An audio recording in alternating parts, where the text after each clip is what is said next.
Welcome to episode 139 of the Selling Your Screenplay podcast. I'm actually Scott Myers, screenwriter and blogger over at sellingyourscreenplay.com.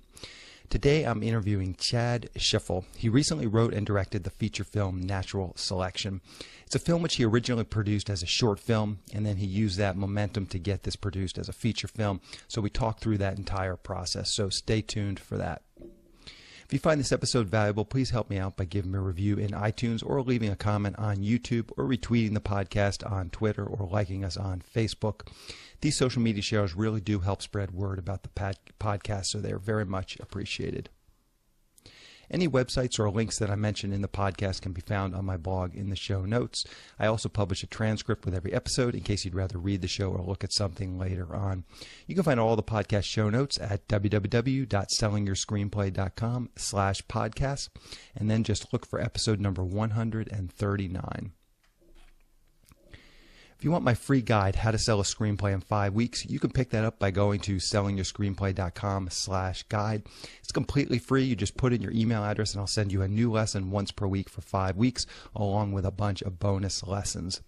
I teach the whole process of how to sell your screenplay in that guide: how to write a professional logline inquiry letter, how to find agents, managers, and producers who are looking for material. It really is everything you need to know to sell your screenplay. Just go to sellingyourscreenplay.com/guide.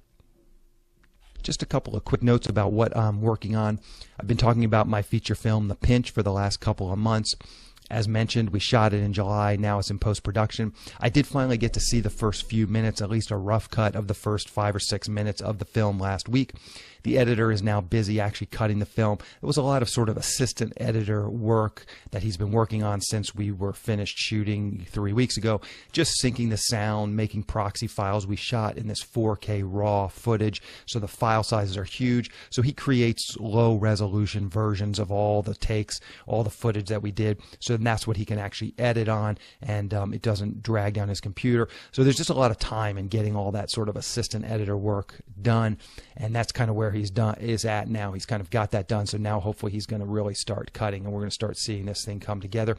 So far, it looked really good. I was really, you don't know when you're on set. Some things are like, you just don't know if they're going to cut together or they're going to work. And seeing these first 6 minutes, it is cutting together, and it's a nice story. And just starting to see things actually take place is exciting. So that's kind of the main thing. I've kind of laid out maybe a 6-month plan to get this film done. There's a lot of steps. We got to get a rough cut, and then you take a couple passes at the film lock picture. You got to get someone in there to do the sound, dialogue, make sure all the sound is clean. Obviously, a musician comes in and scores it, puts in the incidental music. We'll have to pick some music, color correction. There's also quite a few effects shots, just some little special effects, some guns, some muzzle flashes. We had prop guns on set, and so obviously they don't shoot or anything. They just are plastic guns. So we're going to have to put in the muzzle flash, the smoke, the muzzle flash on a couple of those, and some blood splatter. We have a scene where a guy gets stabbed and the knife comes out. Obviously on set, we're not really stabbing somebody, so the knife is not at all bloody, so we've got to add that kind of special effect. There's a scene where somebody gets shot, and we've got to add that bullet effect, the actual bullet hitting the guy and knocking him down. So that's going to all take quite a while to just get done, all the logistics of getting all that done. Obviously, this is super low budget as well, so I'm just trying to take my time, make it as good as possible. There's really no deadline. Ideally, as I said, we'd like to be done in 6 months, which puts us sort of January, February is ideal. What would be ideal to get this thing done? As I said, probably January, February-ish. But there's no hard deadline. And as I said, the main thing I want to do is just make sure that it's as good as possible for the money I have, which is not a lot for post-production. I think of the total budget, which was about $28,000, there's about $5,000 or $6,000 that I've allocated to post-production. So it's a very, very tight budget to be able to get this thing done. But anyways, that's the plan. So that's probably the main thing I'll be pushing out here over the next couple of months. So now let's get into the main segment. Today I'm interviewing screenwriter Chad Scheifele. Here is the interview. Welcome, Chad, to the Selling Your Screenplay podcast. I really appreciate you coming on the show with me. Thank you so much for having me. I really appreciate it. So to start out, maybe you can give us a little bit of background on kind of how you got into the entertainment industry and worked your way up to writing and directing this latest feature film. Yeah, of course.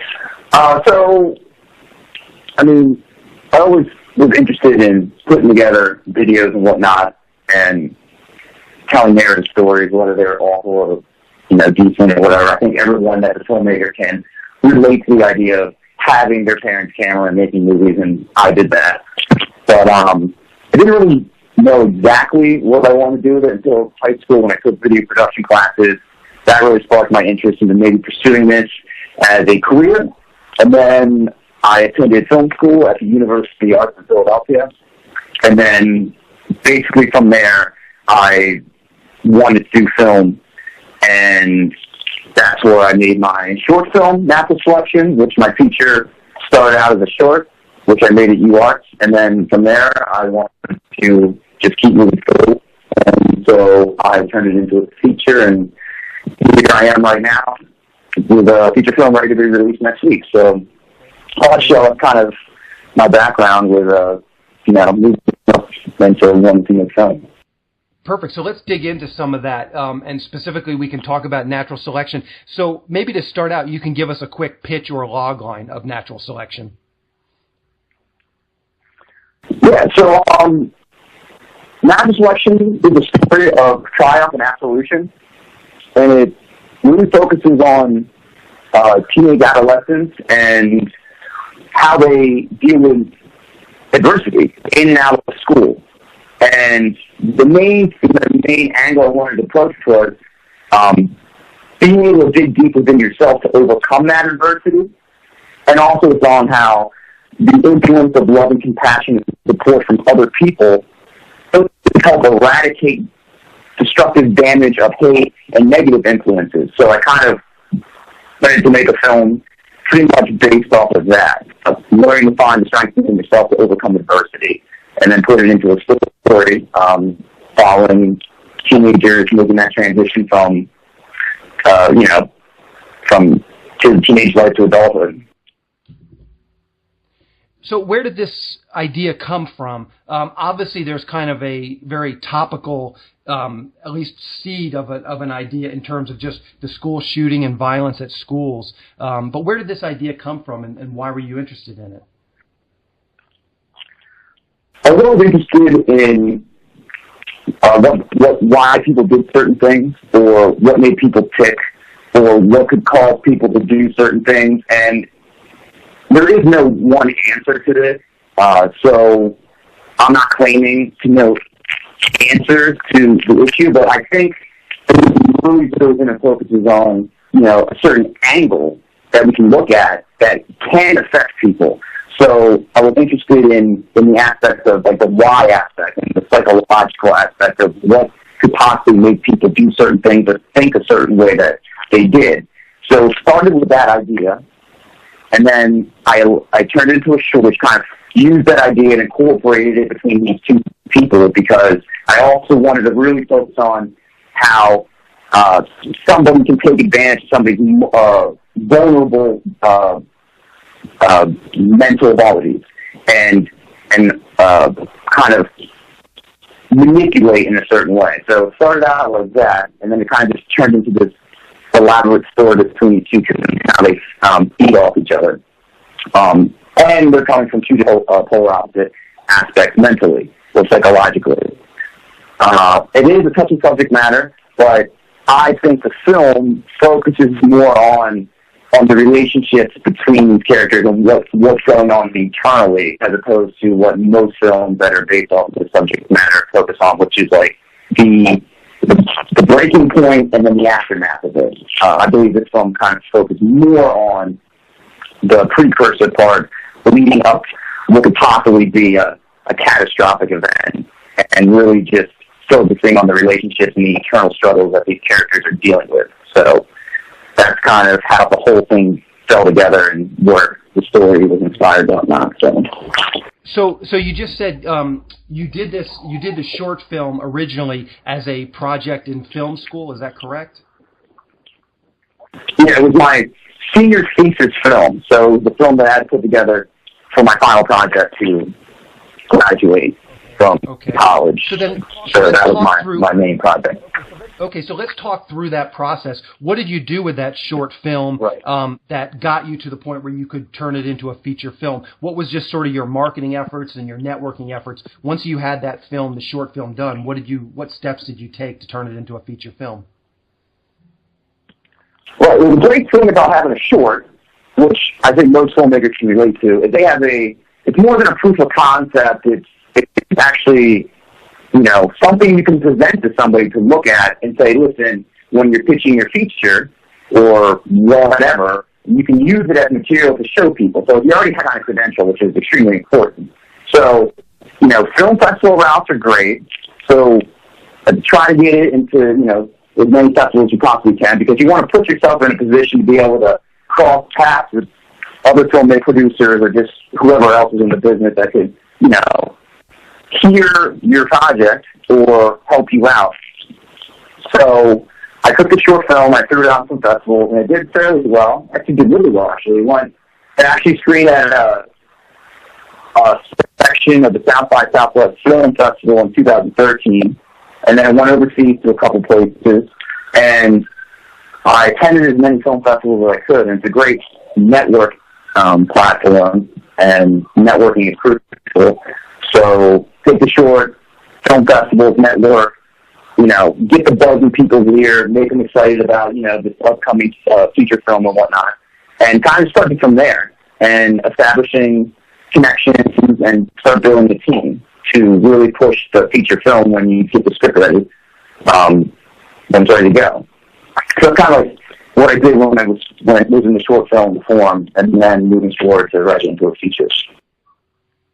So when you're out networking at these film festivals and stuff, did you already have the feature film script version written so you could say, hey, here's the short, but I'm trying to turn it into a feature, and here's the screenplay? Or did that come later? I had a draft of it ready to go, and screenplays get rewritten and whatnot multiple times before they actually reach the shooting script. But I did have a written draft ready to go in case someone wanted to see it or someone asked questions about the feature and what have you. So the feature length script was at hand while I was attending these film festivals. Mm-hmm. So walk us through some of this process of networking. What sort of people did you meet, and how did those people ultimately help you turn it into a feature film? So I think one thing that's important while networking with people is, it's always great to network with everybody. Just so happens in case you run across, the right person. So it's always good to just be talking, establishing relationships, and since filmmaking is a very collaborative art, there's so many different areas of production, pre- and post-production, where people can be useful and people can help you out. So it's always great to meet producers, editors, colorists, sound designers, sound recorders, the work. So, in that aspect, I was talking as possibly could, but when it came to me possibly finding people to fund the project, it's always crucial to know who you're talking or pitching to, depending on the subject matter of your screenplay. So people that are interested in this material, people that produce this kind of material and what have you, are people that you should know going into it, so you make sure you know that you're pitching to the right people that would possibly have an interest in maybe doing something with your project. So that's kind of the angle that I approached it, was that just talking to most people, everyone I could, while also approaching the right people that are interested in this kind of material that could potentially want to help get the film made into the future. Okay, so then you've been out, you've networked, you've been to the film festivals. Then take us through those steps. What ultimately led this to becoming a feature film? Was there one particular person that championed this? Kind of just what did you do to get that next step? I think one thing that's really crucial and important, at least from my experience, is to make a film that has a bigger purpose to it. Not saying that every film that anyone should ever make should have some kind of message or have some kind of agenda, Because great films that don't have any of that have gone on to do great things. But I feel like if you have something really passionate that others, well, you have a story that needs to be told, that really needs to know, I feel like if you approach it from that angle, you get people interested, you can get people on board, you can get people wanting to be a part of the process. So what's important is to have an interesting story that you can get people to want to be a part of.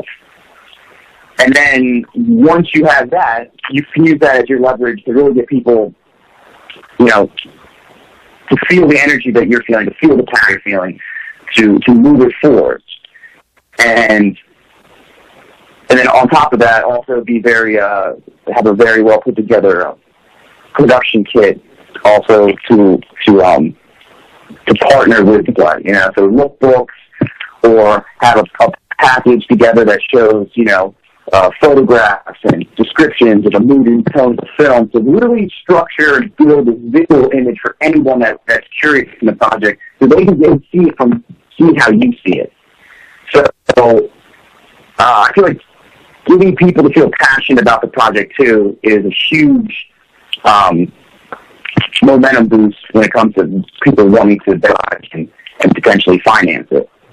Mm-hmm. So I would say have a very strong script with material that people want to be a part of, and also have a very strong production package that gets people to see it visually.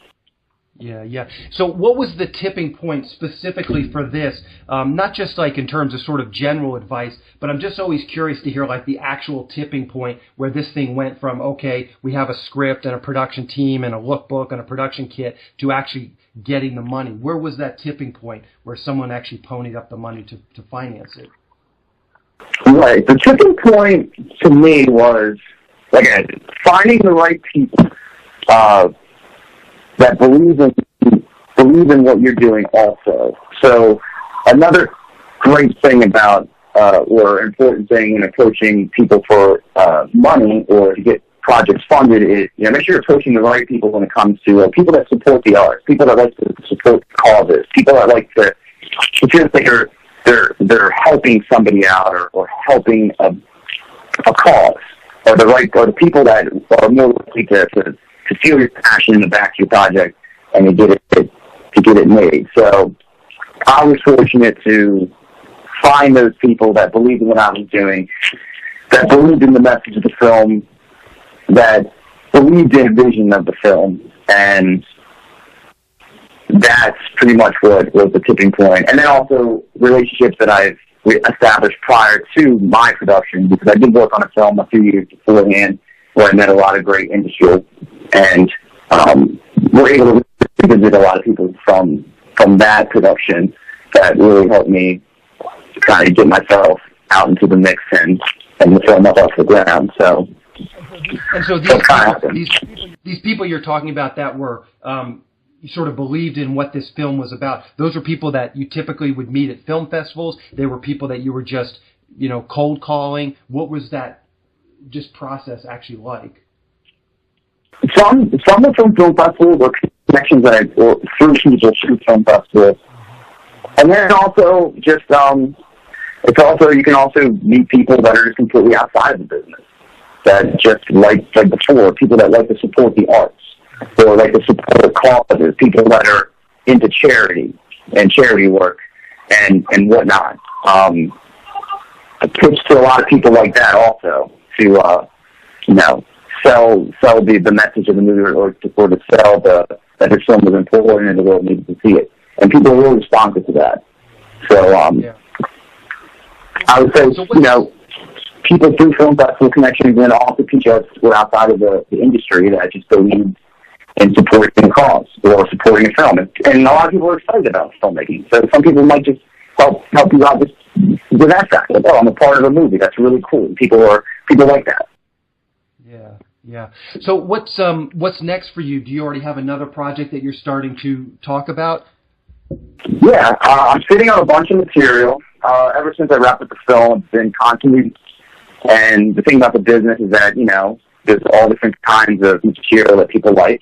And it's just kind of just having a diverse range of stuff that you can have multiple stuff to pitch at one time. You don't want to put all your eggs in one basket. So I do have another feature that I've been working on, collaborating with actually someone from my film, and we're looking to put that into motion very soon. So I do have a feature coming up.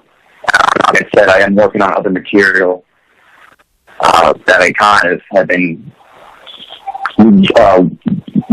creating since I grasped on production of Natural Selection. So I do have some stuff coming up, and 2017 is going to be a really good year. Perfect. So how can people see Natural Selection? Do you know what the release schedule is like? Yeah. So Natural Selection gets released this week, Friday, the 26th of August. It'll be in select cities. It plays in Los Angeles. It's all 1 week, so it'll play in New York, Los Angeles, Miami, Cleveland, Boston. The full list of screenings and whatnot can be found on naturalselectionthefilm.com, or you can visit the social media on Twitter at @NS_. And so the intensity for a week, and then simultaneously it'll be available on iTunes and video on demand through your cable provider. So you'll be able to watch it through, you'll have opportunities to watch it through your cable, iTunes, and then shortly after that, it'll have a Blu-ray, DVD release, Redbox, and whatnot. But like I said, all information you can find on the website, naturalselectionthefilm.com. But next Friday, select cities, and then iTunes video on demand. So, and then it'll be out to the world, and then we'll expand our platforms, and it'll be available on more outlets. So, okay, perfect. Next week, I always like to just wrap up the interview by just asking the guest to tell us how people can follow along with him. If you're on Twitter or Facebook or a blog or anything you're comfortable sharing, just tell us that now, and then people can kind of just keep up with your career and see what you're up to. So, like I said, all current things in the film, all latest updates, trailers, things about the production, behind-the-scenes stuff, you can find on naturalselectionthefilm.com, and that's the website. If you want to follow the film on Twitter, it's at @NS_film. If you want to follow me on Twitter, it's at Chad Linwood, LINWOOD. And if you want to follow me as a person, as a director, filmmaker, you can go to my website at chadscheifele.com. And then if you want to go check us out on Facebook, facebook.com/Natural Selections Your Film. So that's where you can find all the current developments in the film and on me. So perfect. Go check it out. Great. I'll round all that stuff up and put those in the show notes so people can just click over to that. Chad, thank you very much for coming on and talking with me today. I really wish you a lot of luck with this film.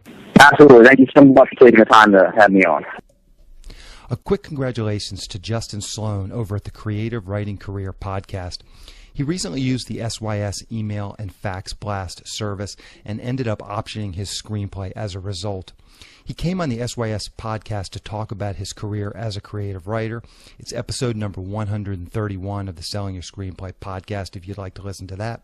And I went on the Creative Writing Career podcast to answer some of their questions. That was episode number 34 of their podcast. In the past few years, I've optioned nearly a dozen scripts, sold one screenplay, and gotten several paid writing assignments, all which came from me using my own email and fax blast service. I've also set up a success stories page, so if you want to check out what some other people who have tried this service are saying, just go to sellingyourscreenplay.com/success. Lots of writers are optioning and selling scripts through this service. If you've used this service in the past and have had some success with it, please let me know. I'd love to include you on the success stories page and perhaps even bring you on the podcast to talk about your experience. So if you've used any of the SYS services and had success, please do let me know. I don't always hear about people having success, as once the blast goes out, it's typically in their hands.